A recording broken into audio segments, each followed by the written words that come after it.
बिस्मिल्लाहिर्रहमानिर्रहीम। अस्सलाम वालेकुम। डॉक्टर नवीद हेल्थ केयर में आप लोगों को खुश आमदेद। उम्मीद है आप सब लोग खैरियत से होंगे। आज का हमारा प्रोग्राम मैदा की गैस से फौरी निजात पर है। अगर आपको मैदा में गैस रहती है, तेजाबियत है, पेट फूल जाता है, कब्ज या दर्द की शिकायत है, तो आज का प्रोग्राम आपके लिए ही है। आज के प्रोग्राम में मैं आपको इंशाल्लाह 2 ऐसे नुस्खाजात बताऊंगा जिनके इस्तेमाल से फौरी तौर पर आपकी गैस का मसला हल होगा। जैसा कि आप लोग जानते हैं कि आजकल गैस का मसला बहुत ही आम है। सबसे पहले तो ये जानना बहुत ज़रूरी है कि गैस क्यों बनती है।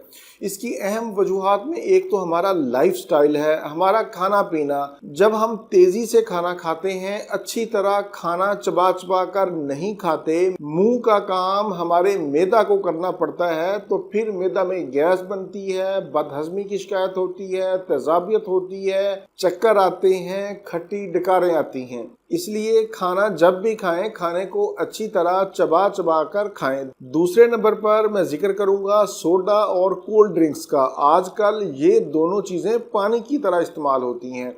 ये ड्रिंक्स गैस बनाने में अहम किरदार अदा करते हैं। तीसरे नंबर पर डब्बा बंद अशिया आ जाती हैं, इनसे परहेज करें। ये गैस बनने का एक अहम सबब है, जैसे टमाटो केचप, लेज, निम्को वगैरह।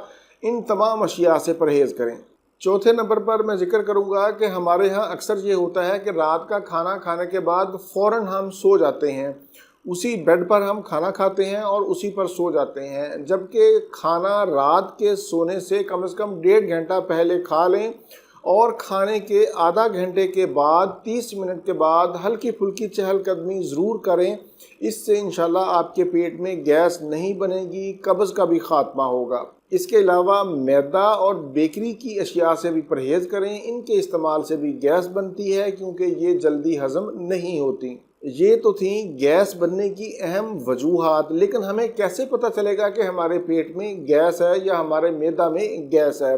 जब आपके मैदा में गैस होगी तो आपके मुंह में छाले निकलेंगे, जुबान फट जाएगी, खट्टी डकारें आएंगी, मसूड़े फूल जाते हैं, चक्कर आते हैं, दिल की धड़कन तेज हो जाती है, ब्लड प्रेशर बढ़ जाता है, मुंह से बदबू आती है, खुराक वाली नाली में जलन होती है। ये अहम अलामात हैं मैदा की गैस की। अगर आपको इनमें से कोई एक अलामत या एक से ज़ायद अलामत मुस्तकिल आपका पीछा करती हैं, तो फिर आप इसकी तशखीस करें और इसका इलाज करें। अब हम चलते हैं इलाज की तरफ। सबसे पहले मैं आपको घरेलू इलाज बताता हूँ। हमेशा की तरह बहुत ही आसान रेमेडी है कि खाना खाने के बाद 1 चम्मच चाय वाला सौंफ चबा चबा कर खा लें। मैंने पहले भी जिक्र किया कि हाजमा का अमल मुंह से शुरू होता है। आप खाने को जितना ज़्यादा चबा चबा कर खाएंगे उतना ही ज़्यादा आपकी सेहत के लिए अच्छा होगा। मोटापा नहीं होगा, गैस नहीं बनेगी, कब्ज़ नहीं होगी। दूसरे नंबर पर आप अदरक की चाय का इस्तेमाल कर सकते हैं, लेकिन ये आपने खाने के कम से कम 40 मिनट के बाद पीनी है। सौंफ को आप पानी में बॉयल करके भी इस्तेमाल कर सकते हैं। 1 गिलास पानी में 1 चम्मच सौंफ डालकर इसको बॉयल करें। पानी जब आधा रह जाए तो फिर इसको चाय की तरह पी लें। इंशाल्लाह इसके इस्तेमाल से भी गैस का खात्मा होगा, कब्ज़ और जलन से आराम मिलेगा। अब हम चलते हैं होम्योपैथिक तरीका इलाज की तरफ। जैसा कि आप लोग जानते हैं कि होम्योपैथी में मैदा की गैस की बेशुमार अद्वियात हैं, जिनको अलामात के मुताबिक और डॉक्टर के मशवरा से ही इस्तेमाल कर सकते हैं। लेकिन आज मैंने मजमूई अलामात को मद्देनज़र रखते हुए एक नुस्खा तरतीब दिया है, जिसमें 3 अद्वियात शामिल हैं। इन तीनों अद्वियात के आपने 5-5 कतरे दिन में 3 मरतबा खाने से 30 मिनट कबल या खाने के 30 मिनट बाद 2 घूंट पानी में इस्तेमाल करने हैं।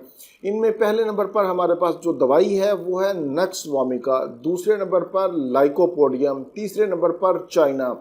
ये तीनों अद्वियात मैदा की गैस की चोटी की अद्वियात हैं। वैसे तो खाली नक्स वामिका ही काफ़ी है, लेकिन साथ 2 अद्वियात जो शामिल की हैं वो इसकी पावर को मज़ीद बढ़ा देंगी और इंशाल्लाह आपको किसी और चीज़ की ज़रूरत महसूस नहीं होगी। बहुत सारे लोग इलाज मुआवजा के सिलसिला में रब्ता करते हैं। नंबर सामने शो हो रहा है, इसी नंबर पर आपने व्हाट्सएप करना है, कॉल नहीं करनी।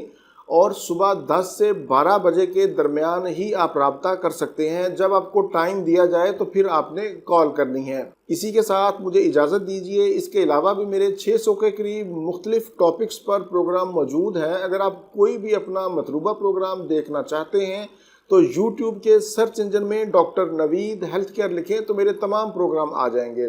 اسی کے ساتھ مجھے اجازت دیجیے، دوبارہ کسی نئی معلوماتی ویڈیو کے ساتھ آپ کی خدمت میں پھر حاضر ہوں گا۔